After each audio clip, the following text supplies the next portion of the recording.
అటుక దీనికి సంబంధించి మరింత సమాచారం మా associate input editor Ganesh live లో అందించడానికి సిద్ధంగా ఉన్నారు. గణేష్ చెప్పండి, అయితే తిరుమల శ్రీవారి దర్శనాన్ని జగన్ రద్దు చేసుకున్నారు. దీనికి సంబంధించి వాళ్ళకు నోటీసులు ఇచ్చారని చెప్పి కూడా ప్రెస్ మీట్ పెట్టి మరి ఆయన వివరించారు. సో ఆ నోటీసుల్లో ఏముంది, వైసీపీ పార్టీ మొత్తానికి ఆ నోటీసులు ఇచ్చినట్లు అనుకోవచ్చా? అసలు దానికి సంబంధించి డీటెయిల్స్ ఏంటి?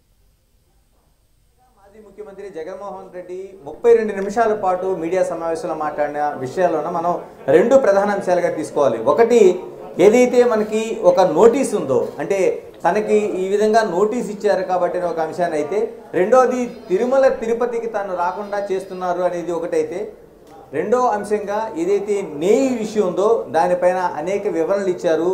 తాను ఎవరో తెలుసు కాబట్టి దాన్ని పూర్తిగా తన మతం తన కులం తెలిసిన తర్వాత కూడా అడ్డు పెడుతున్నారు, తన తండ్రి దగ్గర నుంచి తాను కూడా వెళ్తున్నారు అనేది ఇలాగ అనేక అంశాలను జగన్మోహన్ రెడ్డి ప్రస్తావించారు. ఇందులో మనం ప్రధానంగా కీలకంగా చూడాల్సింది ఈ రోజు ప్రకటన ఎందుకు ఆగిపోయిందనే పైన ప్రధానమైన ప్రశ్నగా మనం తీసుకుంటే, జగన్మోహన్ రెడ్డి చూపించిన నోటీసు ఇది మనం బిగ్ టీవీ స్క్రీన్ మీద కూడా చూస్తున్నాం. ఈ నోటీసు ఇది Tirupati one town house officer ఇచ్చిన నోటీసు.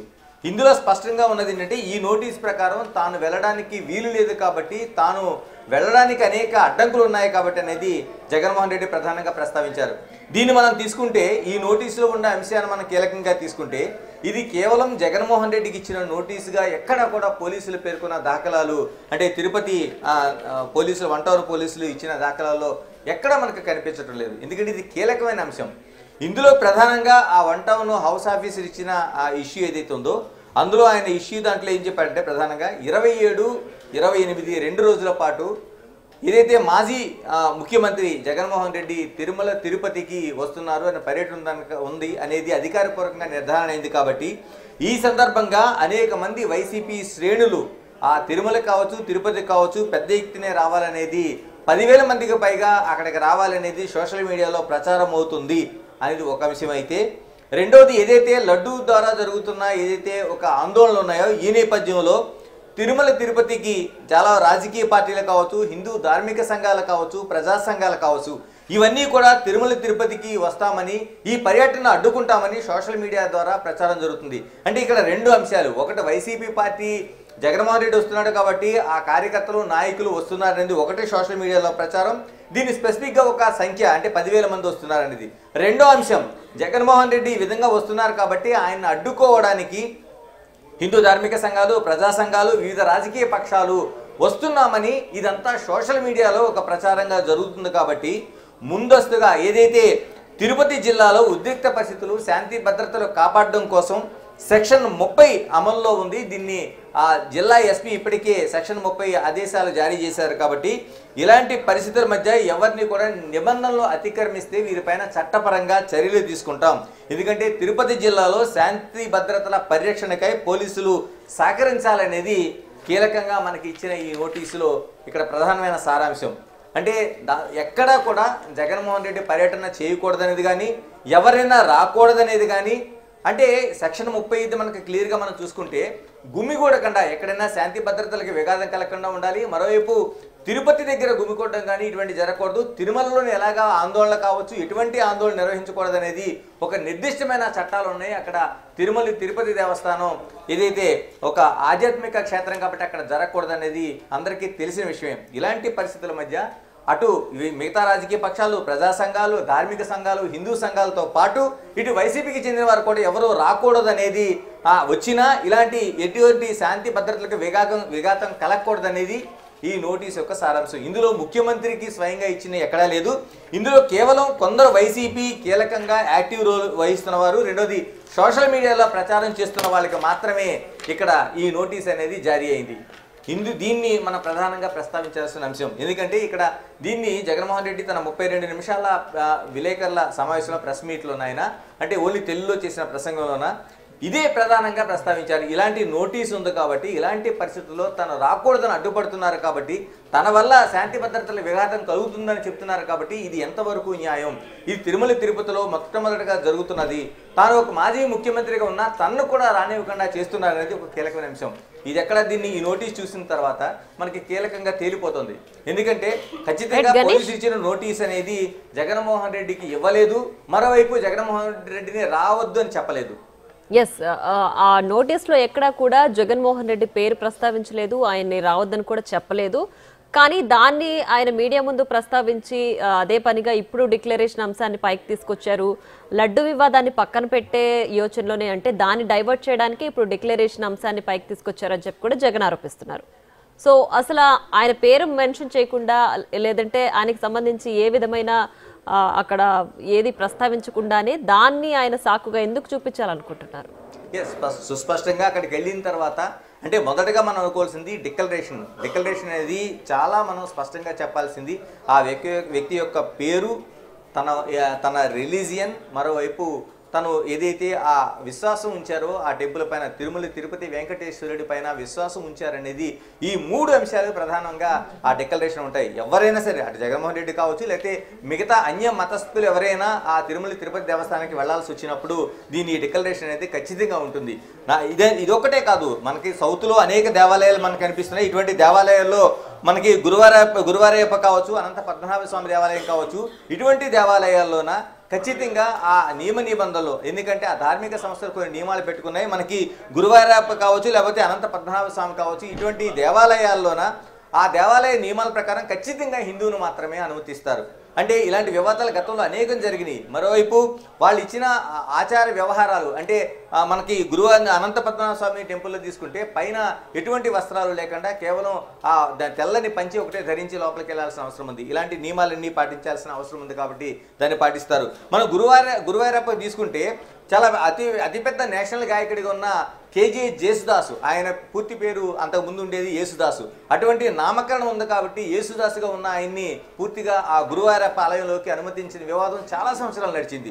మరోవైపు మనం పూరి దేవాలయం తీసుకుంటే ఆనాడు ప్రధానమంత్రిగా ఉన్న ఇందిరాగాంధీని సైతం పూరి దేవస్థానంలోకి అనుమతించలేదు. ఎందుకంటే ఆవిడ ఫిరోజ్ గాంధీని వివాహం చేసుకుంది కాబట్టి ఆవిడకి అనుమతి లేదనేది చాలా కాలం వివాదం నడిచింది. ఇలాగా ఏ సంస్థకు ఆ సంస్థ, ఆ దేవాలయాలు, ఆ ధార్మిక సంస్థలు ఆ ఆగమ శాస్త్రం ప్రకారం, వాళ్ళకు ఉండే శాస్త్ర నియమాల ప్రకారం వాళ్ళు ఎవరిని అనుమతించాలి, ఎవరిని అనుమతించకూడదు, ఒకవేళ అనుమతించాలంటే ఎటువంటి ఆ డిక్లరేషన్ ఉండాలనేది ప్రధానంగా మనం తీసుకొస్తారు.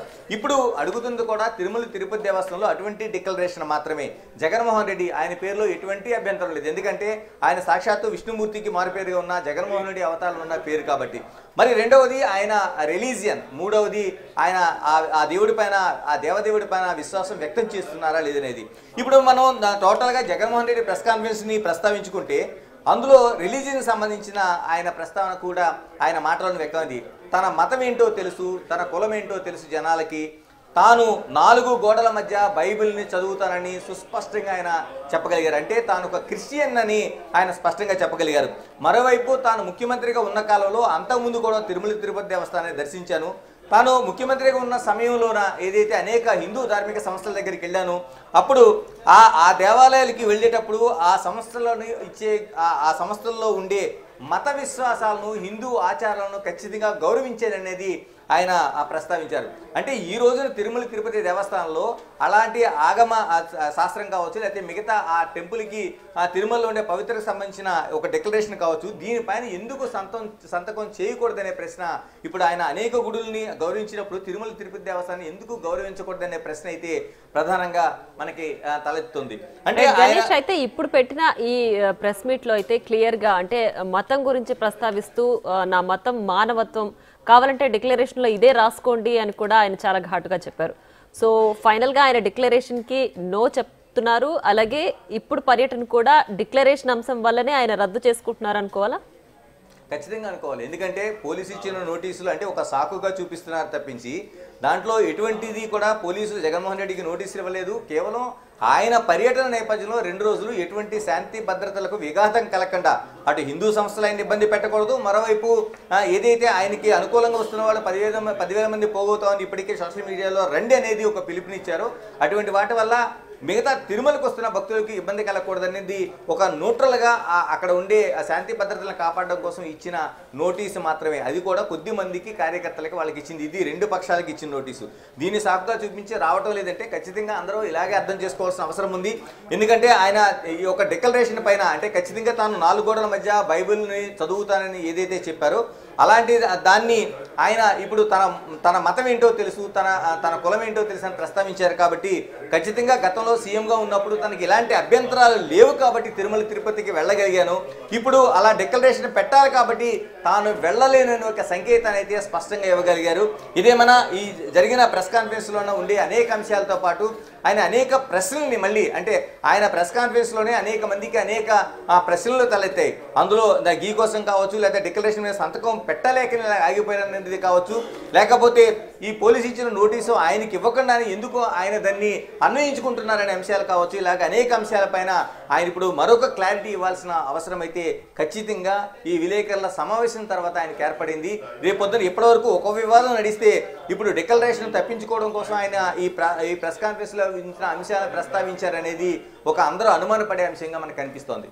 రైట్ గణేష్, అలాగే అంటే ఒకవైపు ఆయన 4 గోడల మధ్య బైబిల్ చదువుతానని చెప్తున్నారు. గతంలో తిరుమలకి ఎన్నోసార్లు వెళ్ళాను, ప్రతిపక్ష హోదాలో వెళ్ళాను, ముఖ్యమంత్రి హోదాలో వెళ్ళాను, సో ఎప్పుడు లేని డిక్లరేషన్ అంశం ఇప్పుడు తెరపైకి తీసుకొస్తున్నారని చెప్తున్నారు. సో ఫైనల్గా అంటే డిక్లరేషన్కి ఆయన ఎక్కడా కూడా సుముఖంగా లేరు అండ్ ఫ్యూచర్లో కూడా ఒకవేళ రావాల్సి వస్తే కనుక నేను డిక్లరేషన్ పైన సంతకం చేసే అవకాశమే లేదని ఈ ప్రెస్ మీట్ ద్వారా చెప్తున్నారని భావించాలా?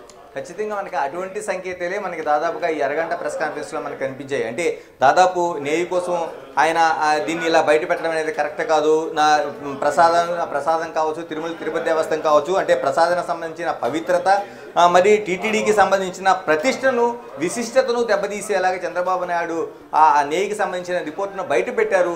దీనివల్ల ఏదైతే ఆ ప్రసాద పవిత్రత ఉందో దానికి దెబ్బ తగులుతుంది, మరోవైపు టీటీడీ విశిష్టతకు దెబ్బ తగులుతుందని ఆయన చెబుతూనే మరోవైపు తాను ఏదైతే ఆ డిక్లరేషన్ ఉందో దానిపైన తన మతం తెలుసు, తన బైబిల్ చదువుతాను తెలిసి కూడా ఎందుకు ఈ విధంగా ఒత్తిడి చేస్తున్నారంటే తనని ఎన్నిటికీ కాకుండా తన డిక్లరేషన్ మీద సంతకం పెట్టమని ఒక డిమాండ్ ఉంది కాబట్టి అది స్పష్టంగా చెప్పదలుచుకున్నారు. మూడవది వీటన్నిటి నుంచి అంటే తను రాకుండా చేస్తున్నారని చెప్పడం కోసం ఒక నోటీసును అడ్డుగా చూపించడం జరిగింది. ఇవన్నీ చూస్తున్న తర్వాత ఆయనకి ఎట్టి పరిస్థితుల్లోనూ ఈ డిక్లరేషన్ పైన సంతకం పెట్టడానికి సుముఖంగా లేననే సంకేతాలని వ్యక్తం చేస్తున్నారు. గతంలో ఏదైతే తను అంటే తెలుగుదేశం పార్టీ అధికారంలో ఉన్నప్పుడు తాను వెళ్ళినప్పుడు డిక్లరేషన్ కోరలేదు, ఈ తర్వాత తను ముఖ్యమంత్రిగా ఉన్న సమయంలో కూడా వెళ్ళాను కాబట్టి అప్పుడు కూడా డిక్లరేషన్ కోరలేదు. కాబట్టి ఈసారి కూడా తను మామూలుగా అనుమతిస్తే తాను తిరుమల దర్శనం చేసుకుంటాననే సంకేతాలను అయితే జగన్మోహన్ రెడ్డి స్పష్టంగా ఇవ్వగలిగారు.